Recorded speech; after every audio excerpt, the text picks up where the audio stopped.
പരിശുദ്ധാത്മാവ് അമ്മയെക്കുറിച്ച് പറഞ്ഞു. എല്ലാം ഞാൻ ഈ നിങ്ങളോട് വെളിപ്പെടുത്തിയ എല്ലാ രഹസ്യങ്ങളും പരിശുദ്ധാത്മാവ് മനസ്സിൽ സൂക്ഷിച്ചുകൊണ്ട് എലിസബത്തിലൂടെ അമ്മയെക്കുറിച്ചൊരു വാക്യം പറഞ്ഞുള്ളൂ. മേരി, കർത്താവ് നിന്നോട് അരുളി ചെയ്ത കാര്യങ്ങൾ നിയമത്തിൽ എന്തെഴുതിയിരിക്കുന്നുവോ അത് അപ്പൻ എങ്ങനെ മനസ്സിലാക്കണമെന്ന് അപ്പൻ ആഗ്രഹിക്കുന്നുവോ അതുപോലെ മനസ്സിലാക്കിയ ആളാണ് നീ. കർത്താവ് നിന്നോട് അരുളി ചെയ്ത കാര്യങ്ങൾ നിറവേറുമെന്ന് വിശ്വസിച്ച നീ ബ്ലാസ്റ്റഡ്. വീണ്ടും പരിശുദ്ധാത്മ നിറഞ്ഞുകൊണ്ട് അതിന് പ്രത്യുത്തരമായി അമ്മ പറഞ്ഞു, തലമുറകൾ എന്നെ ഭാഗ്യവതി എന്ന് കീർത്തിക്ക് കൈയിടിച്ച് കർത്താവ്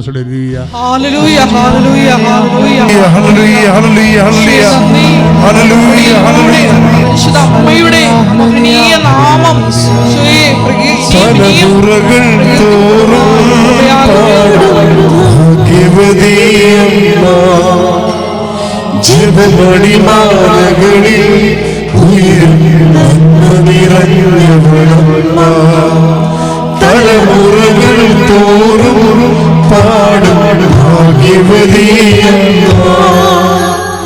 ജപമണിമാലകളിൽ ഉയരും നന്മ നിറഞ്ഞവളമ്മ. പറുദീസയായി അമ്മ ദൈവത്തിനു പാർക്കാൻ, പുണ്യാശ്രമമായി അമ്മ ഈശോയ്ക്കു വളരാൻ. പറുദീസയായി അമ്മ ദൈവത്തിനു പാർക്കാൻ, പുണ്യാശ്രമമായി അമ്മ ഈശോയ്ക്കു വളരാൻ. എന്റെ അമ്മേ, എന്റെ ഈശോയുടെ അമ്മേ, അമ്മേ എന്റെ അമ്മേ, എനിക്ക് ഈശോ തന്നൊരമ്മേ.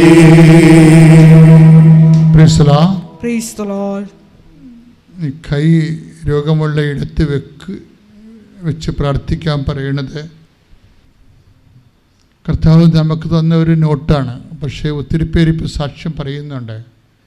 അതുകൊണ്ട് വീണ്ടും അച്ഛൻ പറയുന്നു, കർത്താവ് എഴുന്നള്ളിയിരിക്കുന്ന ഈ ഉജ്ജ്വലിക്കുന്ന നിമിഷങ്ങളിലെ അമ്മ ഉണർവോടുകൂടി നമുക്ക് സാക്ഷ്യം നൽകുന്ന മധ്യസ്ഥം വഹിക്കുന്ന നിമിഷങ്ങളിലെ നിങ്ങളുടെ രോഗമുള്ളിടത്ത് യേശുനാമത്തിൽ നിങ്ങൾ കൈവെക്കുക. എവിടെയാണ് രോഗമുള്ള? തൈറോയിഡുകാരാണെങ്കിൽ തൊണ്ടയിൽ കൈവെക്കുക.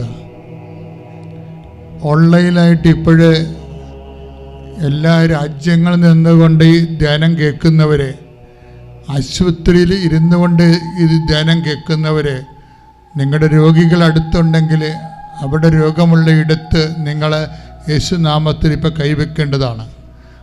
കുറേയധികം മക്കളെ ഈശോ ഈ ആരാധന സമയത്ത് സുഖപ്പെടുത്തിയ സാക്ഷ്യങ്ങൾ ഈ ദിവസങ്ങളെല്ലാം ആൾക്കാർ ഇവിടെ വന്ന് പ്ലാറ്റ്ഫോമിൽ നിന്ന് പറയുന്നുണ്ട്. അതിൻ്റെ അർത്ഥമെന്ന് പറയണത് കർത്താവ് ഈ അടയാളത്തിലൂടെ പ്രവർത്തിക്കുന്നു എന്നുള്ളതാണ്. അതുകൊണ്ട് തന്നെ കഴിഞ്ഞ ദിവസങ്ങളിൽ ഒരു സാക്ഷ്യമുണ്ടായിരുന്നു. ആശുപത്രിയിൽ ഒരു മോള്, കുഞ്ഞിന് തൈറോയ്ഡ് 500 കുഞ്ഞ് വളരെ ഒരു ഡെലീരിയസ് ആയിട്ടുള്ള അവസ്ഥയിലാണ്. അപ്പോഴാണ് ആശുപത്രിയിൽ നിന്നുകൊണ്ട് ധ്യാനം കൂടുന്നത്.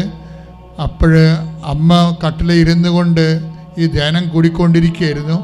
അപ്പോൾ കുഞ്ഞ് തൊട്ടിലേക്ക് കിടക്കുകയാണ്. തൊട്ടിൽ കിടക്കുന്ന കുഞ്ഞിൻ്റെ കുഞ്ഞിക്കൈ എടുത്തിട്ട് അമ്മ കുഞ്ഞിൻ്റെ തന്നെ കഴുത്തിൽ വെച്ചുകൊണ്ട് അവൻ്റെ തൈറോയ്ഡ് മാറാൻ വേണ്ടി സ്തുതിച്ചുകൊണ്ടിരുന്ന. എന്നിട്ട് ആ സ്തുതിപ്പ് കഴിഞ്ഞപ്പോൾ ടെസ്റ്റ് ചെയ്തപ്പോൾ അത് നോർമലായെന്ന് പറഞ്ഞൊരു സാക്ഷ്യം ഇവിടെ കഴിഞ്ഞ ദിവസങ്ങൾ പറഞ്ഞിരുന്നു. അപ്പോൾ ഇതെല്ലാം ദൈവം അംഗീകരിക്കുകയാണ്. എല്ലാ തരത്തിലുള്ള ശുശ്രൂഷകളിലൂടെ ദൈവത്തെ ആരാണ് ദൈവമായിട്ട് ആരാധിക്കുകയും മഹത്വപ്പെടുത്തുകയും സ്നേഹത്തോടെ ശുശ്രൂഷിക്കുകയും ചെയ്യുന്നത്, അവിടെ എല്ലാം ദൈവം അടയാളം കാണിച്ചിരിക്കും. ദൈവവേദലെ നീ നിൽക്കുന്ന ഇടം കർത്താവിന്റെ സാന്നിധ്യമുള്ള ഇടമാണ്. പരമദിവ്യകാരുണ്യത്തിന് നേരവും ആരാധനയും സ്തുതിയും പുകഴ്ചയും ഉണ്ടായിരിക്കട്ടെ. പരിശുദ്ധ പരമദിവ്യകാരുണ്യത്തിന് നേരവും ആരാധനയും സ്തുതിയും പുകഴ്ചയും ഉണ്ടായിരിക്കട്ടെ. പരിശുദ്ധ പരമദിവ്യകാരുണ്യത്തിന് നേരവും ആരാധനയും സ്തുതിയും പുകഴ്ചയും ഉണ്ടായിരിക്കട്ടെ. ഇരിക്കുക. എൻ്റെ പ്രിയപ്പെട്ടവരെ, നമ്മൾ എല്ലാ ചൊവ്വാഴ്ചയും ഉടമ്പടി എടുക്കാൻ പോകുന്നവർക്ക്, അതുപോലെ തന്നെ ഉടമ്പടി പുതുക്കിയവർക്കും പുതുതായി എടുക്കുന്നവർക്കും എല്ലാം വേണ്ടിയാണ് ഈ ശുശ്രൂഷ, ഉടമ്പടി ധ്യാനം നടക്കുന്നത്. ഉടമ്പടി ധ്യാനത്തിൽ എൻ്റെ സഹോദരങ്ങൾ ശ്രദ്ധിക്കേണ്ടത്, നിങ്ങൾ എടുത്തിരിക്കുന്ന ഉടമ്പടി ചിലർക്ക് അൺആൻസറായിട്ടുണ്ടാവും. ഉത്തരം കിട്ടാത്ത അവസ്ഥയിലുള്ള ഉടമ്പടികളുണ്ടാവും. അപ്പം അതെന്താണ്? ഉത്തരം താമസിക്കുന്ന അസ്വാഭാവികമായിട്ട്, സ്വാഭാവിക താമസം നമുക്ക് മനസ്സിലാക്കാവുന്നേ ഉള്ളൂ. സ്വാഭാവിക താമസം വെച്ച് കഴിഞ്ഞാൽ സ്വഭാവം, നാച്ചുറലായിട്ടുള്ള എൻ്റെ പ്രകൃതിപരമായ താമസം, സാധാരണ ഭൗതിക വിഷയങ്ങൾക്കുണ്ടാവും. ഇപ്പോൾ ഒരു വാഴ കുലച്ചു കഴിഞ്ഞാൽ പിറ്റേ ദിവസം പഴുക്കത്തില്ലല്ല. അഥവാ പഴുക്കണമെങ്കിൽ നമ്മൾ തല്ലിപ്പഴുപ്പിക്കണം, ഇപ്പം ചവർക്കും അല്ലേ. അപ്പം അതാണ് സ്വാഭാവിക താമസം. മധുരം വേണമെങ്കിൽ എൻ്റെ സ്വാഭാവിക താമസം എടുക്കും. അല്ലാതെ താമസിക്കുന്നതിനാണ് അസ്വാഭാവിക താമസം എന്ന് പറയുന്നത്. ഉടമ്പടിയിൽ വെച്ചേക്കുന്ന വിഷയങ്ങളുടെ മേലുള്ള ഈ അസ്വാഭാവിക താമസം വരുന്നുണ്ടെങ്കിൽ അതിനെ എങ്ങനെ കൗണ്ടറാക്ട് ചെയ്യാൻ, കൺഫ്രണ്ട് ചെയ്യാം, അസ്വാഭാവിക താമസത്തെ എങ്ങനെയാണ് നമ്മൾ പ്രതിരോധിക്കേണ്ടത് എന്നാണ് ഇന്നത്തെ ക്ലാസ്സിൽ നമ്മൾ കാണുന്നത്. സ്തുതിക്കട്ടെ, ഹല്ലേലൂയ, ഹല്ലേലൂയ, ഹല്ലേലൂയ, ഹല്ലേലൂയ. ആരാധിച്ചിടുന്നു ഞങ്ങൾ. സ്തുതിക്കട്ടെ,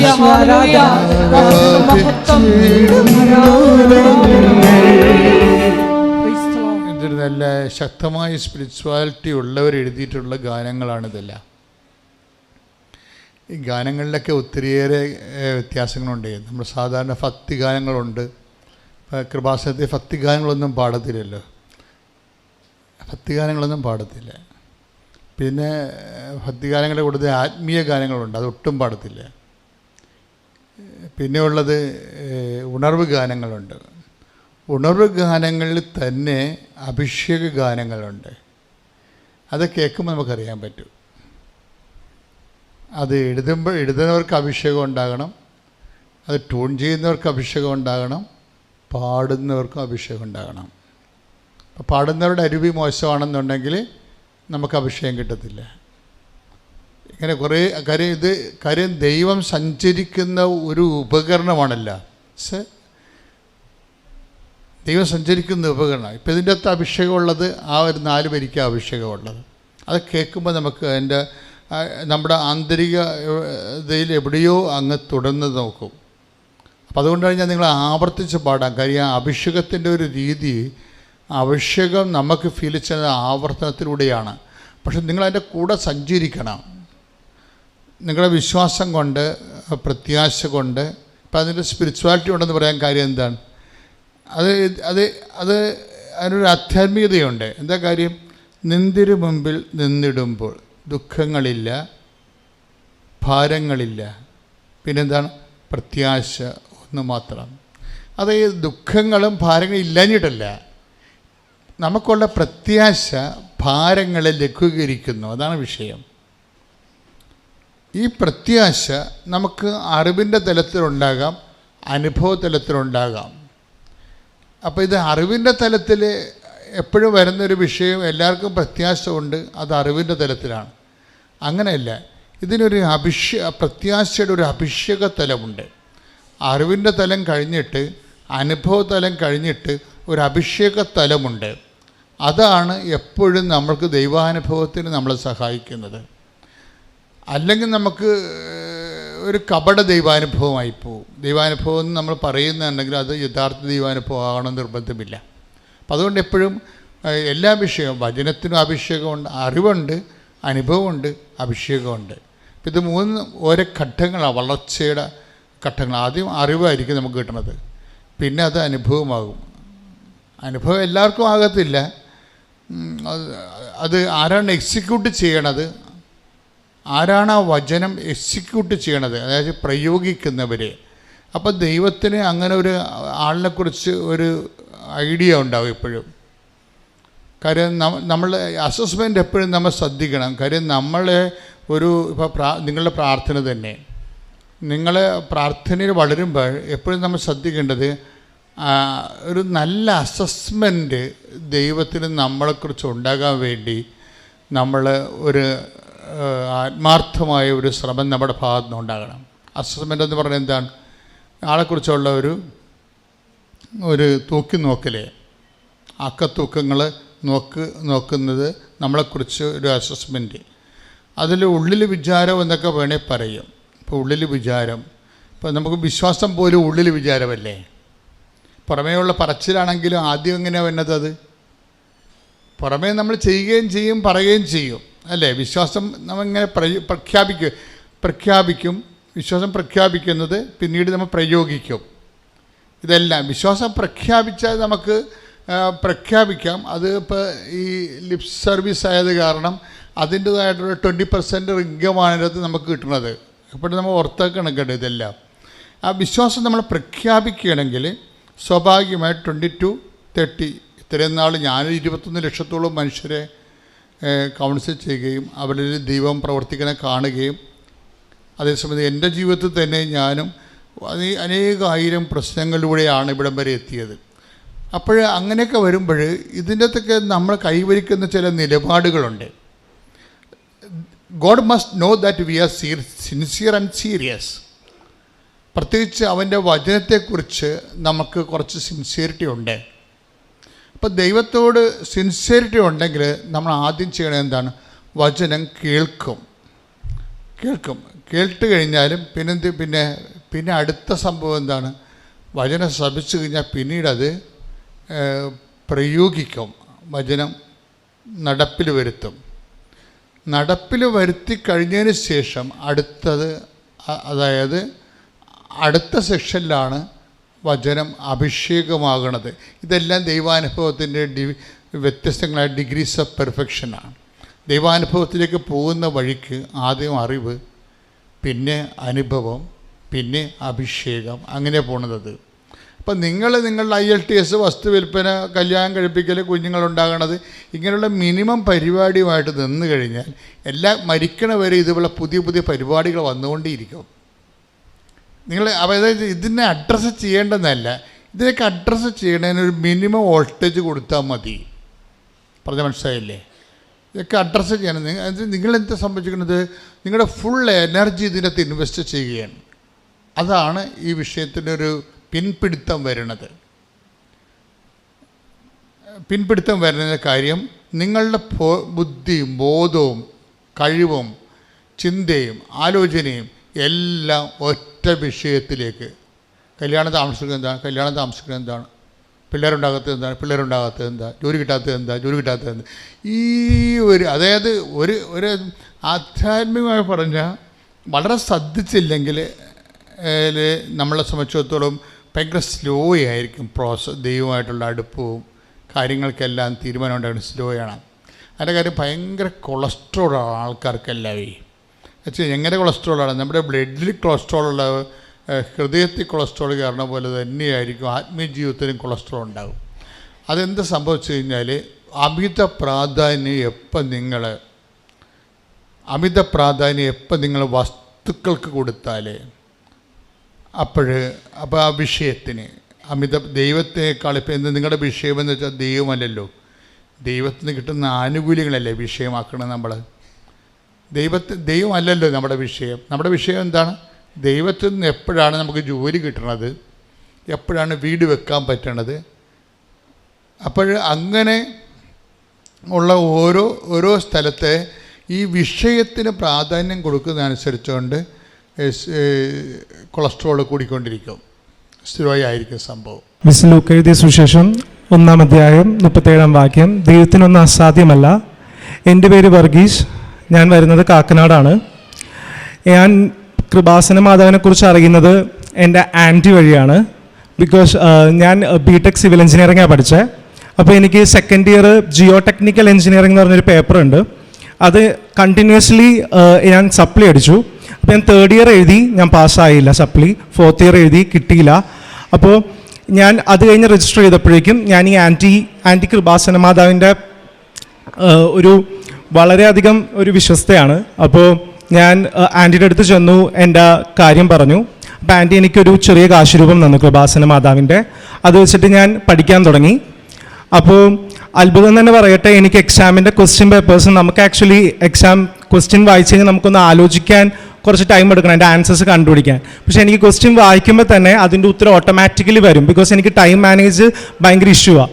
ബിക്കോസ് എൻ്റെ ഹാൻഡ് റൈറ്റിംഗ് ഇച്ചിരി ഇതായതുകൊണ്ട് എനിക്ക് ടൈം മാനേജ് ചെയ്ത് എല്ലാ ഉത്തരം എഴുതാൻ പറ്റാറില്ല. അപ്പോൾ എനിക്ക് ക്വസ്റ്റ്യൻ വായിക്കുമ്പോൾ തന്നെ അതിൻ്റെ ഉത്തരം ഓട്ടോമാറ്റിക്കലി എനിക്ക് വരാൻ തുടങ്ങി. അത് തന്നെ മാതാവിൻ്റെ വലിയ ഒരു അനുഭവമാണ്. അതുകൊണ്ട് തന്നെ ഞാൻ കൃപാസനത്തിൽ വന്ന് ഉടമ്പടി എടുത്തു. അങ്ങനെ ഉടമ്പടി എടുത്ത് പ്രാർത്ഥിക്കുമ്പോഴൊക്കെ എനിക്ക് മാതാവിനോട് പറയുന്നുണ്ട് എനിക്ക് ഏത് ഗ്രേഡ് കിട്ടുമെന്നായിരുന്നു. ഐ മീൻ ജസ്റ്റ് എനിക്കൊന്ന് പാസ്സാവണമെന്നുണ്ടായിരുന്നുള്ളൂ. പക്ഷെ മാതാവിനോട് പറയുന്നുണ്ടായിരുന്നു ബി അല്ലെങ്കിൽ B+ ഗ്രേഡ് കിട്ടിയിരിക്കും എന്നുള്ള രീതിയിൽ തന്നെ പ്രാർത്ഥിക്കുമ്പോൾ എനിക്ക് വന്നുകൊണ്ടേയിരുന്നു. അതുപോലെ തന്നെ പറയട്ടെ, റിസൾട്ട് വന്നപ്പോൾ എനിക്ക് B+ ഉണ്ടായിരുന്നു. അതെനിക്ക് വലിയൊരു അനുഭവമാണ്. അങ്ങനെ ഞാൻ പിന്നെ ഇവിടെ ഉടമ്പടി എടുത്തത് എനിക്ക് അബ്രോഡ് പോയി പഠിക്കണം എന്ന് ഭയങ്കര ആഗ്രഹം. അങ്ങനെ ഞാൻ ജർമ്മനിയാണ് ചൂസ് ചെയ്തത്. ജർമ്മനിയിൽ പബ്ലിക് യൂണിവേഴ്സിറ്റി കിട്ടാൻ ഇച്ചിരി പാടാണ്. ബിക്കോസ് അവിടെ ഫ്രീ എഡ്യൂക്കേഷൻ. അപ്പോൾ എനിക്ക് സപ്ലിയും കൂടി ഇങ്ങനെ ഉണ്ടായതുകൊണ്ട് എനിക്ക് കിട്ടുമെന്ന് എനിക്ക് പേടിയായിരുന്നു.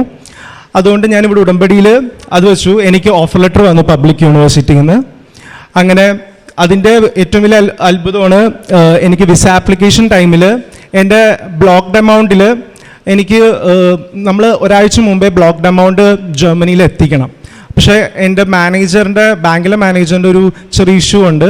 എനിക്ക് 2 ദിവസം മുമ്പ്, ഐ മീൻ എൻ്റെ വിസ അപ്പോയിൻമെൻറ്റിൻ്റെ 2 days ബിഫോറാണ് എനിക്ക് ആക്ച്വലി ഫണ്ട് ട്രാൻസ്ഫർ ചെയ്യാൻ പറ്റുക. അപ്പോൾ വിസ ആപ്ലിക്കേഷൻ ബാംഗ്ലൂർ നിൽക്കുമ്പോൾ എനിക്ക് അതിൽ നിന്നൊരു ഡോക്യുമെൻ്റ് വരും. നമുക്ക് ജർമ്മനിയിലേക്ക് ഫണ്ട് എത്തിക്കഴിയുമ്പോൾ നമുക്കൊരു ഡോക്യുമെൻ്റ് വരും. എനിക്ക് ആ ഡോക്യുമെൻ്റ് വന്നിട്ടില്ല. അപ്പോൾ ഞാൻ മാതാവിൻ്റെ കാശുരൂപം പിടിച്ച് പ്രാർത്ഥിച്ചുകൊണ്ടേയിരുന്നു. അത്ഭുതം തന്നെ. ഞാൻ മാതാവിനോട് ഇത്രേ പറഞ്ഞോളൂ, എനിക്ക് 1 മണിക്കൂർ മുമ്പെങ്കിലും ആ ഡോക്യുമെൻ്റ് ഒന്ന് വരുവാണെങ്കിൽ എനിക്ക് അത് പ്രിൻ്റ് എടുത്ത് സബ്മിറ്റ് ചെയ്യാൻ പറ്റും. അല്ലെങ്കിൽ എനിക്കത് റിജക്ഷൻ ആയിരിക്കും. ബിക്കോസ് ഫണ്ട് അവിടെ എത്തിയിട്ടില്ല. ഫണ്ട് ഇല്ലാതെ എനിക്കത് ഉറപ്പായിട്ട് റിജക്ഷൻ ആയിരിക്കും. അങ്ങനെ കറക്റ്റ് അത്ഭുതം തന്നെ എനിക്ക് 1 മണിക്കൂറിനുള്ളിൽ തന്നെ എനിക്ക് ആ മെയിൽ വന്ന് എനിക്ക് പ്രിൻ്റ് എടുത്ത് സബ്മിറ്റ് ചെയ്യാൻ പറ്റി. അത് വലിയൊരു അത്ഭുതമാണ്. അതുപോലെ തന്നെ പിന്നെ അടുത്തൊരു ഇതാണ്, അങ്ങനെ എനിക്ക് ജർമ്മനിയിലേക്ക് വിസ വരുന്നെങ്കിൽ ഏകദേശം 45 to 50 days എടുക്കും. അപ്പോൾ ഞാനാണെങ്കിൽ റേറ്റ് കുറച്ച് കുറഞ്ഞപ്പോഴേക്കും ഫ്ലൈറ്റ് കുറച്ച് അഡ്വാൻസ് ചെയ്ത് എടുത്തുപോയി. അപ്പോൾ ഞാൻ മാതാവിനോട് പ്രാർത്ഥിച്ചുകൊണ്ടിരിക്കുന്ന വിസ പെട്ടെന്ന് വരണേ, അല്ലെങ്കിൽ എനിക്ക് ഡേറ്റ് ഫ്ലൈറ്റിൻ്റെ ഇഷ്യൂ ഉള്ളതുകൊണ്ട് നമുക്ക് ഫ്ലൈറ്റിൻ്റെ റേറ്റ് നമ്മുടെ കയ്യിൽ നിന്ന് അവർ പിടിച്ചെടുക്കും. അപ്പോൾ ആ ഒരു ഇഷ്യൂ ഉള്ളതുകൊണ്ട് ഞാൻ മാധവനോട് പറഞ്ഞു എനിക്ക് ഫ്ലൈറ്റ് എടുക്കണേക്കാളും മുമ്പ് എൻ്റെ വിസ വരണേന്ന് പറഞ്ഞു. 45 days എടുക്കണേന് വരെ എനിക്ക് 37 days എൻ്റെ ജർമ്മൻ വിസ വന്നു എനിക്ക്. അപ്പോൾ ഞാൻ ഈ വെള്ളിയാഴ്ച ജർമ്മനിയിലേക്ക് പോവുകയാണ്. പിന്നെ അടുത്തൊരു ഉടമ്പടി എന്ന് പറയുന്നത് എൻ്റെ ചേച്ചിക്ക് ഒരു സ്ഥലവും വീടൊന്നുമില്ല. അപ്പം ഞാൻ മാതാവിനോട് പ്രാർത്ഥിച്ചിരുന്നു. അതും എൻ്റെ ഒരു ഉടമ്പടിയായിരുന്നു. അതുപോലെ അത്ഭുതം തന്നെ ചേച്ചി ഈ അടുത്ത് തന്നെ സ്ഥലവും മേടിച്ചു. ഇനി വീട് പണി ആരംഭിക്കാൻ പോവുകയാണ്. അപ്പോൾ എനിക്ക് പിന്നെ പ്രേക്ഷിത പ്രവർത്തനം പോലെ തന്നെ എനിക്ക് മാതാവിനെ അറിഞ്ഞതുകൊണ്ട് തന്നെ ഞാൻ പത്രങ്ങളൊക്കെ എൻ്റെ കസിൻസിനും എൻ്റെ റിലേറ്റീവ്സിനും ഫ്രണ്ട്സിനൊക്കെ കൊടുക്കാൻ തുടങ്ങി. ഞാൻ അറിഞ്ഞ പോലെ എനിക്ക് ഇത്രേ പറയാനുള്ളൂ, മാതാവിനെ നമ്മളൊരു ബെസ്റ്റ് ഫ്രണ്ടായിട്ട് കണ്ടു കഴിഞ്ഞാൽ നമുക്ക് എന്ത് മാതാവിനോട് പറയാൻ പറ്റണം. ഐ മീൻ എന്ത് കാര്യമാണെങ്കിലും കുഞ്ഞു കാര്യങ്ങൾ വരെ മാതാവ് കേൾക്കും. നമ്മൾ ഈ കാശുരൂപം പിടിച്ചിട്ട് നമ്മളൊരു ചെറിയ കുഞ്ഞു കാര്യം പോലും പറഞ്ഞാൽ മാതാവ് അപ്പം തന്നെ നമുക്കത് നടത്തി തരും. അതുകൊണ്ട് എല്ലാവരും മാതാവിന് വേണ്ടി പ്രാർത്ഥിക്കുക. നന്ദി. എൻ്റെ പേര് ബിബി. ഞാൻ വരുന്നത് എറണാകുളം ജില്ലയിലെ മഞ്ഞപ്രയിൽ നിന്ന്. ഞാൻ 2022 ജൂലൈ 9 ഉടമ്പടി എടുക്കുന്നത്. അതിനു മുന്നേ 2019 എൻ്റെ അമ്മച്ചി ഇവിടെ വന്ന് ഉടമ്പടി എടുത്തിരുന്നു. എൻ്റെ ചേച്ചി IELTS എക്സാം പാസ്സാവാൻ വേണ്ടി ചേച്ചി എന്നിട്ട് 7ാമത്തെ അറ്റംപ്റ്റിൽ ഇവിടെ വന്ന് ഉടമ്പടി എടുത്തതിന് ശേഷമാണ് പാസ്സായി UK പോയത്. അത് കഴിഞ്ഞ് 2021 ഞാൻ 2 പ്രാവശ്യം OET അറ്റംപ്റ്റ് ചെയ്തു. പക്ഷെ 2 പ്രാവശ്യം പാസ്സായില്ല. ആ സമയത്തെന്ന് വെച്ച് കഴിഞ്ഞാൽ എൻ്റെ അപ്പച്ചന് കുറച്ച് ശാരീരിക രോഗങ്ങൾ മൂലം ഞങ്ങൾ വളരെ ബുദ്ധിമുട്ടിയിരുന്നു. എൻ്റെ ചേച്ചിയും ജോലി ചെയ്യുന്ന സാഹചര്യം കൊണ്ടാണ് അപ്പച്ചൻ്റെ ട്രീറ്റ്മെൻറ്റ്. ചേച്ചിയാണ് എന്നെ 2 പ്രാവശ്യം OET എക്സാം പഠിക്കാനുള്ള പൈസ വന്നതും എഴുതിച്ചതൊക്കെ. അത് കഴിഞ്ഞ് ഞാൻ പിന്നെ കിട്ടാതെ ആയിക്കഴിഞ്ഞപ്പോൾ പിന്നെ ജോലിക്ക് കയറി. അത് കഴിഞ്ഞ് ഞാൻ ഓൺലൈനായി ക്ലാസ് പഠിക്കുന്നുണ്ടെങ്കിൽ എനിക്ക് ഡ്യൂട്ടിയുടെ ഇതുകൊണ്ട് പഠിക്കാൻ പറ്റാതിരുന്നു. അങ്ങനെ ഞാൻ റിസൈൻ വയ്ക്കുക. അപ്പോൾ എനിക്ക് എന്തൊരു കാര്യം തീരുമാനം എടുക്കാൻ എനിക്ക് പേടിയുള്ളതാണ്. ഞാൻ കാരണം എൻ്റെ ചേച്ചിയോട് ചോദിക്കും. ചേച്ചി അപ്പോൾ എന്നെ ചീത്ത പറയും. ചേച്ചി പറഞ്ഞു, നീ റിസൈൻ വെച്ച് ഇറങ്ങുകയാണെങ്കിൽ നിന്നെ പഠിക്കാനുള്ള പൈസ ഞാൻ തരാം. അപ്പോൾ ഓൾറെഡി ചേച്ചിയുടെ കല്യാണം കഴിഞ്ഞിരുന്നു. പക്ഷെ എന്നാലും ചേച്ചി തരാമെന്ന് പറഞ്ഞ് ഞാനപ്പോൾ റിസൈൻ വയ്ക്കാൻ തീരുമാനിച്ചു. അപ്പോൾ എൻ്റെ ഒരു ഫ്രണ്ട്, എൻ്റെ കൂടെ വർക്ക് ചെയ്യുന്നത് ഫ്രണ്ട് എൻ്റെ അടുത്ത് പറഞ്ഞു, നീ യൂട്യൂബിൽ കൃപാസനത്തിൻ്റെ OET IAS പാസ്സായവരുടെ സാക്ഷ്യങ്ങൾ പറയും, അത് കണ്ട് നീ പ്രാർത്ഥിച്ച് പഠിക്കാൻ പറഞ്ഞു. അങ്ങനെ ഞാനപ്പോൾ റിസൈൻ വെച്ച് ഇറങ്ങി അന്ന് തുടങ്ങി അങ്ങനെ കാണാൻ തുടങ്ങി. അങ്ങനെ കണ്ടു കഴിഞ്ഞപ്പോൾ എനിക്ക് ഉടമ്പടി എടുക്കാൻ തോന്നി. അപ്പോൾ എൻ്റെ അമ്മച്ചിയുടെ അടുത്ത് പറഞ്ഞപ്പോൾ അമ്മച്ചി പറഞ്ഞു, നീ കൃത്യമായിട്ട് ചെയ്യുമെങ്കിൽ പോയി എടുത്തോ, അമ്മച്ചിയും പ്രാർത്ഥിക്കാമെന്ന് പറഞ്ഞു. അങ്ങനെ ഞാൻ ഇവിടെ വന്ന് ഉടമ്പടി എടുത്ത് ഞാനും പ്രാർത്ഥിക്കും, എൻ്റെ അമ്മച്ചിയും പ്രാർത്ഥിക്കും. ആദ്യമൊക്കെ ഞാൻ കൃപാസനം പത്രം ഞാൻ കുറച്ചൊക്കെ ഞാൻ പഠിക്കുന്നിടത്ത് കൊടുക്കും. പിന്നെ ഞാൻ വീട്ടിൽ പോകുമ്പോൾ അമ്മച്ചിനെ ഏൽപ്പിക്കും, അമ്മച്ചി കൊണ്ടുപോയി കൊടുക്കുന്നത്. പിന്നെ ഓരോ പ്രാവശ്യം ഒരു സാക്ഷ്യം കണ്ടപ്പോൾ ഇവിടെ ഉടമ്പടി എടുത്ത ആൾ എന്നെ കൊടുത്തപ്പോൾ അതെങ്ങനെ മാതാവ് അനുഗ്രഹിച്ചു എന്ന് കേട്ടു. അപ്പം ഞാൻ തന്നെ പിന്നീട് കൊടുക്കാൻ തുടങ്ങി എല്ലാവർക്കും. പിന്നെ അത് കഴിഞ്ഞ് എക്സാമിന് ഡേറ്റ് എടുക്കാനായാലും എനിക്ക് ഭയങ്കര ടെൻഷനായിരുന്നു. കാരണം എല്ലാവരും പറയും നന്നായി പഠിച്ചിട്ട് മതി, ഇത്രയും പൈസ കളയുന്നതാ, അപ്പോൾ നന്നായി പഠിച്ച് കോൺഫിഡൻ്റ് ആയിട്ട് എടുത്താൽ മതി. അപ്പോൾ ഓൾറെഡി എനിക്ക് പേടിയായാലും ഞാൻ പറഞ്ഞപ്പോൾ അമ്മച്ചി പറഞ്ഞു, നീ പ്രാർത്ഥിക്കും. ഞാനങ്ങനെ ഇവിടെ വന്ന് ഓഗസ്റ്റ് 25 വന്ന് പ്രാർത്ഥിച്ച് എന്നിട്ട് പോയി ഡേറ്റ് എടുത്തു. ലാസ്റ്റ് ഡേറ്റിലാണ് ഞാൻ പോയി എടുത്തു. അന്ന് തിങ്കളാഴ്ചയും കൂടി എനിക്ക് ഡേറ്റ് എടുക്കാൻ അവസരം ഉണ്ടായിരുന്നു. അത് കഴിഞ്ഞ് ഡേറ്റ് എടുത്തു കഴിഞ്ഞ് ഞാൻ പ്രാർത്ഥിച്ചു. ഞാൻ പ്രത്യക്ഷനും പ്രാർത്ഥന 9 പ്രാവശ്യം പ്രാർത്ഥിച്ചു. പ്രത്യേകം ഈ നിയോഗം വെച്ച് പ്രാർത്ഥിച്ചു. അത് കഴിഞ്ഞ് ഞാനിവിടെ അച്ഛനെ കാണാൻ അന്ന് അച്ഛനെ കാണാൻ പറ്റിയില്ല. അപ്പോൾ എനിക്ക് വിഷമമായി. ഞാൻ ഓർത്ത് മാതാവ് ഇപ്രാവശ്യം നീ എനിക്ക് തരില്ല, കാരണം എൻ്റെ കാര്യങ്ങൾ ഇങ്ങനെ വരുമ്പോൾ തടസ്സങ്ങൾ വരാണല്ലോ എന്ന്. അത് കഴിഞ്ഞ് വ്യാഴാഴ്ച എക്സാം ശനിയാഴ്ച ആയിരുന്നു. വ്യാഴാഴ്ചയും വെള്ളിയാഴ്ച എനിക്ക് ഭയങ്കര വോമിറ്റിങ്ങും തലവേദനയൊക്കെ. ഞാൻ ഹോസ്പിറ്റലിൽ പോയി ട്രിപ്പ് ഇട്ട് കിടന്ന് അങ്ങനെ ആ 2 ദിവസം ഞാൻ ഒന്നും പഠിച്ചില്ല. അങ്ങനെയാണ് ഞാൻ എക്സാമിന് പോയത്. അവിടെ ചെന്ന് കഴിഞ്ഞപ്പോഴും ലിസണിങ് എനിക്ക് വലിയ കുഴപ്പമുണ്ടായിരുന്നില്ല. റീഡിങ് പക്ഷെ ചെയ്തപ്പോൾ പാട്ട് Bയും Cയും വന്നപ്പോൾ ചില ആൻസറൊന്നും എനിക്ക് ചില ക്വസ്റ്റ്യൻസ് വായിച്ചിട്ട് പോലും മനസ്സിലാവുന്നില്ലായിരുന്നു. ആ സമയത്തൊക്കെ ഞാൻ കൃപാസന പ്രസാദവര മാതാവ് എന്നെ നിൻ്റെ പ്രതിഷേധത്തിൻ്റെ സാക്ഷ്യം ഉയർത്തണമേ, എനിക്ക് ആൻസർ പറഞ്ഞു തരണമേ എന്ന് പ്രാർത്ഥിച്ച് അപ്പം മനസ്സിൽ തോന്നുന്ന ആൻസർ ഞാൻ എഴുതി. അങ്ങനെ പ്രാർത്ഥിച്ചു. അത് കഴിഞ്ഞ് സ്പീക്കിങ്ങിന് കയറിയപ്പോഴും എനിക്ക് ഭയങ്കര ബുദ്ധിമുട്ടായിരുന്നു. അപ്പോഴും ഞാൻ മാതാവിൻ്റെ അടുത്ത് പ്രാർത്ഥിച്ച് സ്പീക്കിംഗ് ചെയ്തു. അതേപോലെ തന്നെ ഞാൻ ഇവിടെ സാക്ഷ്യത്തിൽ കേട്ടത് പ്രകാരം ഞാൻ ഓരോ മൊഡ്യൂളിൻ്റെയും പേപ്പർ എനിക്ക് കിട്ടുമ്പോൾ അതിൽ കുരിശ് വരച്ച് വിശ്വാസ പ്രമാണം ചെയ്ത് ഞാൻ പ്രാർത്ഥിച്ചിട്ടാണ് എക്സാം സ്റ്റാർട്ട് ചെയ്തിരുന്നത്. സ്പീക്കിംഗ് എനിക്ക് ഭയങ്കര ബുദ്ധിമുട്ടായിരുന്നു. കാരണം സ്പീക്കിംഗ് എനിക്ക് കിട്ടുന്ന പോലും ഞാൻ പ്രതീക്ഷിച്ചില്ല. കാരണം ഇതിന് മുന്നേ 2 പ്രാവശ്യം ഞാൻ എക്സാം എഴുതിയപ്പോൾ ഞാൻ ഇപ്രാവശ്യം സംസാരിച്ചതിനേക്കാൾ നന്നായിട്ട് സ്പീക്കിംഗ് ചെയ്തിരുന്നു. എന്നിട്ടും എനിക്ക് B ഗ്രേഡ് കിട്ടിയിരുന്നില്ല. അപ്പോൾ എനിക്ക് ഭയങ്കര വിഷമമായിരുന്നു. ഞാൻ വീട്ടിൽ വന്നു കഴിഞ്ഞ് ചോദിച്ചപ്പോൾ അമ്മച്ചിയോട് പറഞ്ഞു, അമ്മച്ചി എന്തായാലും ഞാൻ എഴുതിയത് വെച്ച് ഞാൻ എന്തായാലും പാസ്സാവുക, വേറെ എന്ത് എങ്ങനെ കിട്ടിയാലും സ്പീക്കിംഗ് എനിക്ക് കിട്ടാൻ ഒരു ചാൻസും ഇല്ല, പക്ഷെ മാതാവ് തരാണെങ്കിൽ ഞാൻ പാസ്സാവുമെന്ന് പറഞ്ഞു. ഞാൻ എന്നിട്ട് അമ്മച്ചി പറഞ്ഞു നീ പ്രാർത്ഥിക്കുന്ന പറഞ്ഞ് ഞാൻ അത് കഴിഞ്ഞും എല്ലാ ദിവസവും ഇരുന്ന് പ്രാർത്ഥിച്ചു. ഞാൻ പ്രാർത്ഥിച്ചത് എനിക്ക് UK സ്കോർ എന്ന് വെച്ചാൽ ഞാൻ റൈറ്റിങ്ങിന് C++ഉം ബാക്കി 3 മൊഡ്യൂളിനും കറക്റ്റ് 350 തന്ന എന്നെ പാസ്സാക്കിക്കാൻ മതി എന്ന് പറഞ്ഞാൽ ഞാൻ പ്രാർത്ഥിച്ചത്. ഇവിടെ തിങ്കളാഴ്ച വന്ന് ഞാൻ ഉടമ്പടി പുതുക്കി. അപ്പോഴും ഞാൻ അത് തന്നെ പ്രാർത്ഥിച്ച് പോയെ. ഇന്നലെ എൻ്റെ റിസൾട്ട് വന്നു. എനിക്ക് 4 മൊഡ്യൂളിനും B ഗ്രേഡ് തന്ന് മാതാവ് എന്നെ അനുഗ്രഹിച്ചു. അതും നല്ല മാർക്കോട് കൂടി എനിക്ക് പാസ്സാവാനുള്ള അനുഗ്രഹം അമ്മ മാതാവും തിരുക്കുമാരനും നൽകി. എൻ്റെ പേര് ഷൈജ ജോസ്, ഇരിങ്ങാലക്കുട രൂപതയിൽ നിന്നും വരുന്നു. ഞാൻ ഒരു കൊറോണയ്ക്ക് മുമ്പ് ഇവിടെ വന്ന് പള്ളിയിൽ ഇവിടെ വന്ന് പ്രാർത്ഥിച്ചു പോയിരുന്നു. പിന്നെ ഈ 18/2/2021 ഞാൻ ഇവിടെ വന്ന് ഉടമ്പടി എടുത്തത്. അതിൽ എൻ്റെ ആദ്യത്തെ നിയോഗം സാധിച്ചിട്ടില്ല. പിന്നെ ഞാൻ എഴുതിയ 4 നിയോഗങ്ങളും എൻ്റെ സാധിച്ചു.